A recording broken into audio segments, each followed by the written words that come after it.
আসসালামু আলাইকুম রহমতুল্লাহি আবরকাতু। নমস্কার, আদাব। আমি রফিক শেখ, ওয়েস্ট বেঙ্গল ইন্ডিয়া থেকে বলছি, পার্ট অফ ভিক্টোরি ইতিহাস।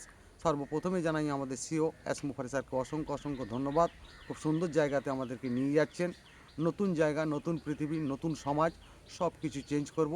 সেটার সম্বন্ধে আমি দু চার লাইন কবিতা ছন্দের মাধ্যমে আপনাদের সামনে তুলে ধরছি। অ্যাস কেমনভাবে সাজিয়েছে, সব কিছু আজ সাজিয়ে নিয়েছে অ্যাস মুফারেই জানবে। কিছু একটা পাবো আমরাই, ফাউন্ডাররাই ভাববে।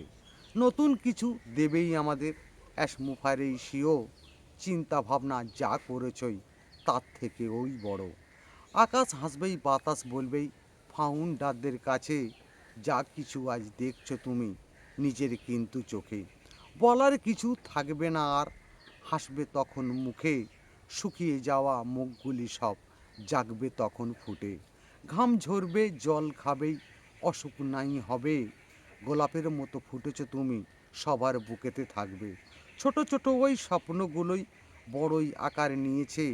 চন্দ্রের পাশে তারাগুলি সব নতুনভাবেই ফুটেছে। চাঁদের পাশেই তারা, কিন্তু তারাগুলি সব ঘিরে জাতির সাথে গতি মিলিয়ে সবাই উঠেছে জ্বলে। অ্যাশ মুফার এই চাঁদ হলই ফাউন্ডাররাই তারা। 800 কোটির আলো দেব সারা পৃথিবীর মেলা। অ্যাশ মুফারে ধন্যবাদ। ভিক্টোরি উইথ অ্যাশ জিন্দাবাদ।